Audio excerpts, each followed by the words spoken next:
To say that I wasn't excited when I saw the email from Michael asking if he could be on my podcast would be an understatement. I mean, the Boston Red Sox, they're my team. And even though his professional career was short from 2009 to 2011, that didn't matter.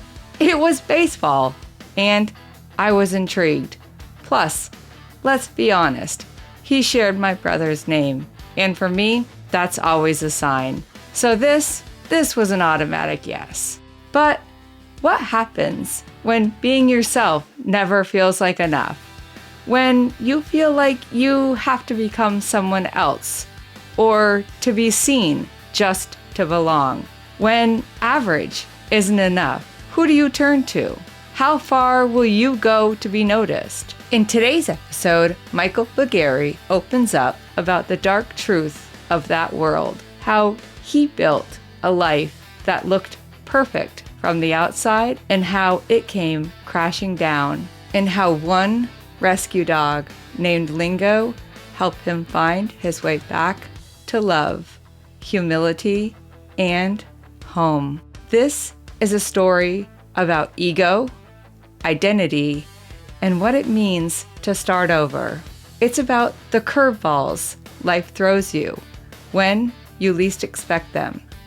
And what happens when you finally decide to stop chasing the game and start listening to your heart. Welcome to Season 2, Episode 1 of Change Happened, Then What? When Life Throws You a Curveball, the distance between ego and love. Michael's story. You know, I come from a military family, right? We eventually settled in California. That they thought that'd be a good place to raise their family, you know. Early on, I just felt like people should pay attention to me, and I couldn't understand why other people didn't think like I was as cool or as popular, right, as I thought I was. And I started playing baseball, and early on it was like, kids' love for the game. I quickly learned that the better that I performed and the better that I got that attention and validation that I was desperately seeking. And when I went out to play, as I progressed, I begged my parents to send me to travel ball teams and to play with professional coaches. And when I saw those coaches and those players that had success in baseball, they had everything that I wanted, like the confidence and the way people treated them and the popularity. And I knew that's what I wanted to be instantly. And so I created that character around baseball. And so I practiced and I played and I practiced and I played, and I got better and better and better. And I started to get those things, and I started to get letters from colleges and all the recognition. And, by the time of my senior year, I got a scholarship to the University of California, Berkeley. A scholarship to the University of California, Berkeley? For any athlete, that's a dream. But for Michael, it was more than that. It was proof he was good enough to belong. At Berkeley, he joined the Cal Golden Bears. And after an early setback, knee surgery, shoulder tendonitis, he came back fighting. By 2009, he was finally finding his rhythm. He appeared in 28 games, sixth most in the Pac-10 that year. Nearly 50 innings pitched, 69 strikeouts, 1 save, a fastball in the upper 80s, a sharp slider, and a changeup that could keep hitters guessing. From the outside, it looked like everything was falling into place, but inside, the pressure was mounting because college baseball isn't just about talent. It's about surviving the grind, the expectations, and the noise that comes from being the guy. And somewhere between the practices, the pain, and the pressure to perform, Michael started to lose sight of the kid who just loved the game. And that's where the cracks began, where the path started to shift. Not with one big mistake, but with a series of small ones, the kind every player swears they'll never make until they do. It's the kind of inning you don't see on the scoreboard, the one where your ego steps up to the plate and your heart gets left in the dugout. Started to drink a little bit here and there and started to do some things to keep up that character off the field and with alcohol early on. But I never drank like every day because as long as I had baseball in my life, I didn't want to do anything to jeopardize that. And alcohol didn't really help me on the field. It helped me more off the field to keep up that character, to lower my inhibitions, because I just had this like fear of rejection too, where I just wanted to keep everybody at arm's distance. And so I created this character that I would project to the world that, would keep everybody away, this intense fear of being average. There started to be some consequences to my actions. The stakes got a little higher and there was more distractions, and I ended up getting hurt a couple times, my first couple years, and I got introduced to Adderall, to prescription medication too, and that was something that I've had my aha moment where I found that it was something that helped me on the field, but also off the field too, and I thought it made me like a better person, and that became my secret weapon, and I had a really good season that year and ended up getting drafted by the Boston Red Sox. So I decided to leave college a little early and, not get my degree and just to go pursue my dream. And same story again, next level, a little higher stakes. I'm more of an employee now, right, than a member of a team. I'm more of a like piece of property, they scrutinize everything that you do. And my first year I was kind of caught up in distractions again and had some issues, but the next year I came back to spring training just more focused and in better shape physically and mentally than I ever been. I've been pitching the best that I ever had, and I was just on this cusp of greatness that I thought. As I'm playing really well, the spring training right before we break to the seasons, I throw a pitch and I feel my arm pop.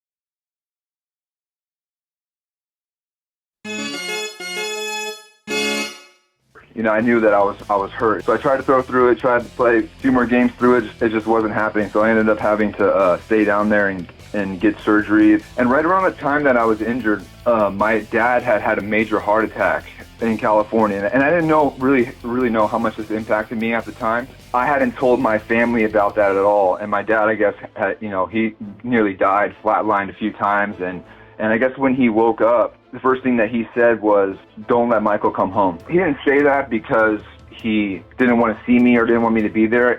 He just said that because he thought I was out pursuing my dream, and I didn't realize how much my family was invested into my baseball career, Chasing a dream isn't just about the athlete. It's about the whole family that rallies behind them. The weekends sacrificed for travel ball, the long drives, the siblings sitting in the stands while their parents chase hotel check-ins and tournaments. It's a family affair, one I know many of you have been a part of. I've seen it firsthand, and maybe you have too. So when life throws a fastball no one saw coming, like Michael's dad suffering a heart attack, everything shifts. And then, while his family focuses on his dad's recovery, Michael keeps quiet about his own surgery. That silence, that need to hold it all together, starts pulling him down a different path, one led by ego, fear, and uncertainty. Suddenly, it's not about chasing a dream anymore. He ends up losing himself to something more than he can handle and finds himself out of the game completely. The prescriptions that I had, I could always get away with it because I was prescribed it. So the drug tests and the things that I was subject to, I was always staying within those lines because, like I mentioned, baseball was my higher power. And as long as I had that in my life, I could stay somewhat in the bounds of the rules that I created. So that summer was really rough on me mentally, and I kind of turned inward more, and I always felt like I needed something for something. I needed a solution outside of me because I was never good enough. I just had this weird combination of perceived confidence and entitlement and superiority combined with this fear and insecurity. And I went and got my surgery. The surgery was unsuccessful. The next year I came back and my arm just wasn't right. I wasn't throwing as hard as I was before, and my arm it was just noticeably wrong. And that year, that next spring training, the Red Sox released me. I lost my purpose, and I went and got all these tests done in California on my arm to see what was wrong, and the doctors didn't know. And basically, I was just told that I probably wouldn't be able to throw right again. I didn't know how to hear that. My mindset at this time was I was willing to die at 40 to play 10 years in the major leagues. For me, it was attention. Like, it doesn't matter how much I get, it's never going to be enough. I had been introduced to painkillers and opiates before. I tried them a few times, but I never let it get out of hand. I knew I liked them, and I wanted to forget about. I made it a point in my life that everybody knew me for baseball, and I didn't want to talk about baseball anymore. And I didn't want to feel, and that was my solution, was painkillers and OxyContin, and it worked. You know, it kept me alone to myself and numbed me. And I heard what the doctor said, and I knew it was kind of true, and I felt it in my arm. But I also had that like belief that I'm going to prove them wrong. I'm going to show them I can't understand a life without it. And so I just went through this roller coaster of like 6 months of trying to build my body back, exercising to go throwing and going playing, and then getting hurt and falling back into addiction again for 6 months, just disappearing off the map, binging, you know, OxyContin and other opiates that I could get, and this happened for a couple of years, and finally, you know, one time it happened where I got hurt again, and it was just, I just knew it was over, and at this time I progressed to heroin, and you know, once a drug like that comes into your life, I stopped caring about living, because I was really good at managing this dual life. You know, nobody really knew what was going on with me because I could hide it really well. I could be out in public because I was so good at pretending. I was so good at wearing masks and manipulating. And finally, people started to take notice. I walked into an intervention one day, like I was joking. I call it like the reverse surprise party, you know. And so I wasn't ready to go be out on my own, and I was too spoiled to be homeless. This was my first experience in like treatment or AA or anything, and I just almost compared my way out. I just didn't think I was like any of these people. I knew I had a problem with the hard stuff, but I didn't think that I could not drink. How was I going to have any fun, or how was I going to function in life without other prescriptions and stuff? And I learned how to say the things that I needed to say to get people off my back. I spent 10 months there. I asked Michael what his family thought would happen when they held that intervention. Because, as you can probably tell at this point in his story, even though treatment is what he needed, he's just not ready. He told me addiction wasn't really something that ran in their family. No one had really been through it before. Maybe somebody had seen too many TV shows where an intervention suddenly changed everything. And they figured, why not give it a try and hope for the best? So Michael reluctantly went to rehab. But here's the thing. Most people don't realize recovery rarely sticks the first time. Studies show that only about a quarter of the people stay sober after their first attempt. For most, it takes time. It takes falling down and getting back up. And Michael's story, it's no different. I got into a little bit of legal trouble. I got caught with some paraphernalia on me, and I entered a deterrent program where I had to get tested and you know, just through courts and stuff, and required to go to meetings. I got a serious girlfriend. I had a job. You know, things were starting to turn around for me a little bit. Then I started to experience these really bad headaches. Was just not able to wake up. I was nodding off, and my girlfriend at the time thought that I was on drugs, rightfully so. Again. And we get in an argument one day, and she drops me off at the emergency room, and I go in, and they, you know, when you go into the emergency room complaining about the things that were going on in my head, and they take it pretty seriously. And so I got brain scans done immediately, and it turns out that I have a medulloblastoma. A medulloblastoma is a type of brain tumor that starts in the cerebellum. That's the part of the brain tucked in the back of your head that controls balance, coordination, and fine motor skills. It's aggressive, and it tends to spread through the fluid around the brain and the spinal cord. For many, it shows up in childhood, but when it appears in adults, like Michael, it's even more complicated. The odds are slim, the treatments are brutal, and the road ahead is filled with more questions than answers.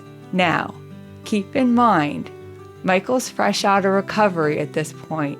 His first thought isn't about his tumor, because when you're still learning how to stay sober, survival looks different. Addiction recovery is a long road, and for some, it's a lifetime journey. My mom had come down from California, and I remember sitting in the hospital bed when my mom's sitting in the chair next to me, and the doctor's writing all the treatments that I'm gonna have to go through and these surgeries and all this stuff about 40% to live for this and 30% to live for this and 50%. At that moment, I didn't turn to my mom and think, hey, what she must be going through. She just put her son through treatment, and now he has brain cancer. And after just being a promising athlete, being so proud about that, I thought about, hey, well, I'm going to get some, good drugs in the hospital now, so I'm going to get through it. There was never that moment to where, hey, I never thought that I wasn't going to live. I think my ego was too big. I didn't care if I lived or died. You know what I mean? Just my actions clearly say that. And so I had to have multiple brain surgeries. The treatment stuff did to me was it destroyed my nervous system, basically. My mom especially had, rightfully so, I told the doctors that I had an opiate addiction history, and so they didn't really give me a lot of stuff. I needed a solution because what they were giving me wasn't working, and 2 weeks after I learned that I'm in remission, my mom finds me passed out in my car with drug paraphernalia on my lap, and probably thinking I'm dead, right? I didn't think about her, and that's the story of my life through addiction. It's not that I don't have compassion, it's just I'm so concerned with my own immediate desires right now. And that's what I call the disease of me. I don't think about the consequences or the people I hurt or any of those things. And so eventually after that, when she leaves and the girlfriend leaves and trying to live in myself, just a skeleton of myself, I lost all my hair and I'm really underweight. And as someone who's pretty superficial and cares about that, it's a new level of low for me, I think, going through all that. And then I remember being on my couch and an opiate withdrawal, and through all that, just thinking this is what rock bottom must be. Michael's superficial ego, the same one that once kept him chasing attention, finally starts to serve him. He's in Arizona, all alone. He's hit rock bottom, standing in an outfield that feels as foreign to him now as the game itself. And, by the grace of God, his family is still willing to give him another chance, but not without some boundaries. This time, Michael trades his dealers for doctors. Rehab replaces the high, and he heads back to California, back into the loving arms of his family. But does he find what he's looking for? Or is he still searching for the version of himself he lost somewhere along the way? I went back to treatment, and I got put on all these different medications, but on the inside, I still had all these unresolved issues. All I did really was trade my drug dealers for doctors. My mom, Terry, was working at the military base. So my mom saw she had a son at home and she had a dog that they're both hurting, and so she brought us together. And so we met, and he showed me that, unconditional love like a dog does. And I think, after all those bad things that happened to me in a row, Lingo was the first good thing to happen to me. It's amazing how out of nowhere a dog named Lingo might just be the cure Michael never knew he needed. Lingo was a therapy dog for military members, already trained to comfort, to listen, to love without even asking for anything in return. He'd been living on the base where Michael's mom worked, waiting for almost a year for a handler to be assigned. But when Michael came home, his mom saw something others didn't, an opportunity for healing on both sides. She brought Lingo home, and in that moment, something quietly shifted. You see, it's these small, unexpected moments, the ones you don't plan for, that often lead to the biggest changes in life. And sometimes that change shows up with 4 paws, a wagging tail, and a kind of unconditional love that finds you when you need it most. And I knew in order to keep him that I had to keep getting better, right? I had to keep, working on myself, and I was eventually able to adopt him, and I promised them that I would continue his work as a therapy dog to help other people the way that he helped me. And that was when I really started to work on myself. And in that time, I started to have these spiritual experiences where the right people coming to me at the right time and hearing the right things, and I started to realize what a jerk that I'd been. I started to really feel, and when I had these moments where I finally, that they say that 18 inches between your head and your heart is the longest distance. And I finally had that moment where I just felt it. I felt what I've been doing to people around me. And what that did was it just breathed a little bit of honesty into me for the first time, and that maybe all the bad things that happened to me were my fault. And it wasn't like a moment to where, and that's okay, you can't change that. You can only do better in the future. And that willingness led me to want to get off these medications and just to find a different solution to my pain and my problems. And I started learning how to meditate. The thing with my nerve damage is that I had really bad peripheral neuropathy. What Michael is saying is he had peripheral neuropathy. It's when the nerves that connect your brain and spinal cord to the rest of your body start to misfire or stop firing altogether. For some people, it feels like tingling. For others, it's numbness or a deep burning pain that doesn't seem to have a source. It can make walking hard, holding things harder, and sleeping almost impossible. In Michael's case, it's likely mixed of what his body went through: surgery, medication, maybe even the stress of years spent fighting himself. Because the truth is, when your body breaks down, your spirit often follows close behind, and that's what makes healing, real healing, such a long road. And once my movements and the way that my body became more purposeful, just being really aware and conscious of all the little things that we take for granted, like the way our toes grip the ground, or the way that we are in space. Once I started to really focus on that, then my thoughts and the way that I process things became more purposeful too. I decided to just get off all these medications, and I'm not gonna lie, I went a little bit crazy when I got off of medications. It was hard stuff to get off. That was about the time when I decided to move to Ohio. I went back into treatment in Ohio right away to get off these medications because they had pretty bad withdrawal symptoms in them. And so I went to the treatment center for a couple of weeks, and then I decided to take the suggestions finally that other people were telling me to do. And something ate at me about what I went through in my cancer, and the fact that it happens mostly in children. I knew what I went through, and I felt some culpability in it because, in my desperation to fix my arm and to try to throw right again, I tried human growth hormone and other anabolic steroids that I bought from a shady source, and I didn't use under medical supervision, and I believe ultimately that's what gave me my brain tumor. Yep, you heard him correctly. Michael truly believes he gave himself the brain tumor. Now, medically speaking, medulloblastomas are extremely rare in adults. They make up less than 1% of all adult brain tumors. They usually appear in childhood, but when they do show up later in life, they tend to be more aggressive and complex to treat.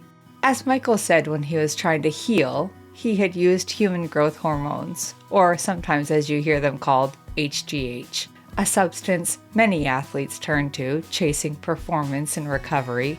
While there's no direct proof that HGH causes brain tumors, research has shown that in rare cases, excess growth factors in the body can accelerate tumor growth if the conditions are right. And for Michael, that belief became a part of his awakening, part of him finally taking ownership of the choices that led him here. But what's extraordinary is what happens next. Because instead of staying stuck in the guilt or pain, Michael finally finds purpose and healing in service.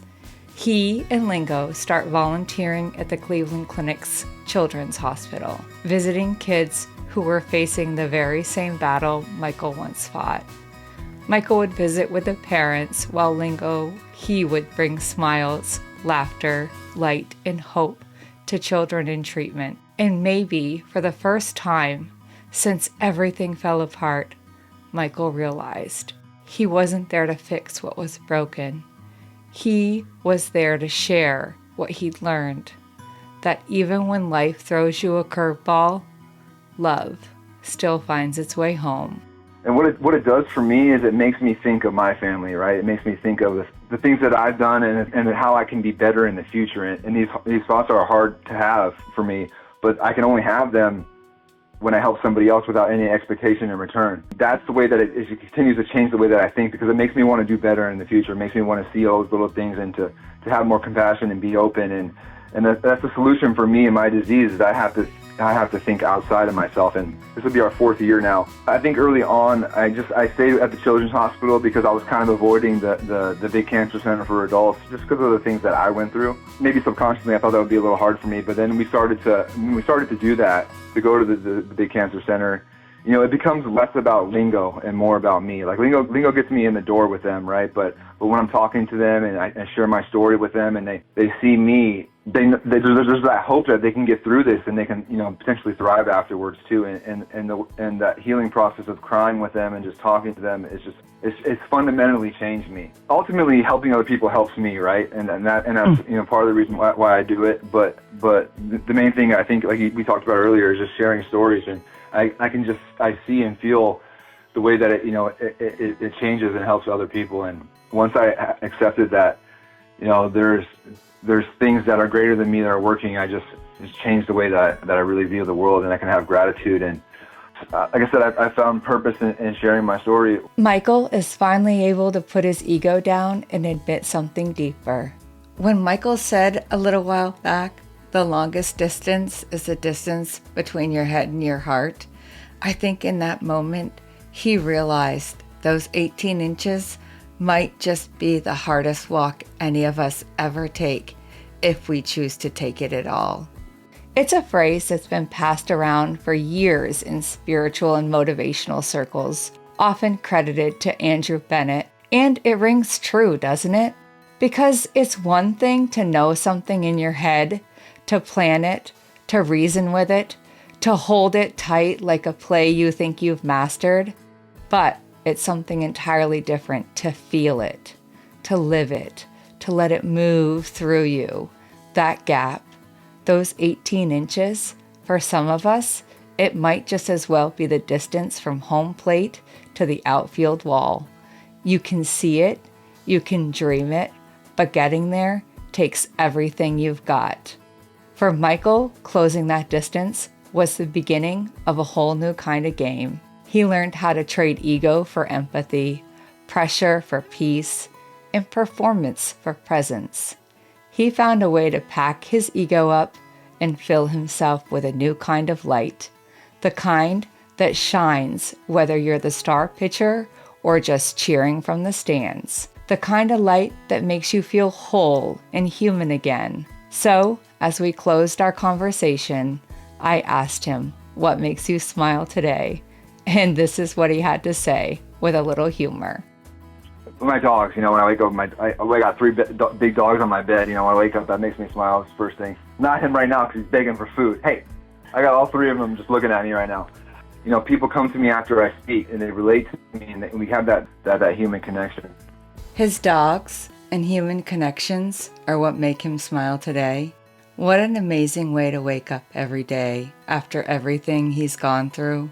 So I asked him, if there is one piece of advice he would leave with you, what would it be? I think being able to look at yourself and be comfortable with the flawed human being that you are. Of course, his answer was simple and deeply human. Be comfortable with the flawed human being that you are. Because really, is there such a thing as perfection? Or just our perceived notion of trying to find it? In my opinion, there's no such thing as being better than anyone else. We're all just humans walking this world one day at a time, trying to find our way. One pitch, one hospital room, one speech, or one podcast at a time. Just telling our stories, hoping they land in the heart of someone who needs to hear them. Because maybe then they'll find the courage to put their own version of the baseball down and start to heal. And of course, find their smile again. Michael doesn't have much to do with baseball these days. He says it was his first addiction. And as I record this in 2025, he's 4 years sober, in the process of releasing his book, The Disease of Me, and speaking publicly about recovery, purpose, and resilience. And as we talked about in this episode, he and his therapy dog, Lingo, now bring smiles and hope to hospitals wherever they go. If you'd like to learn more about Michael, you can click the links in the show notes or visit changehappened podcast.com. Just head to the Season 2 guest page for his full bio and ways that you can connect with him directly.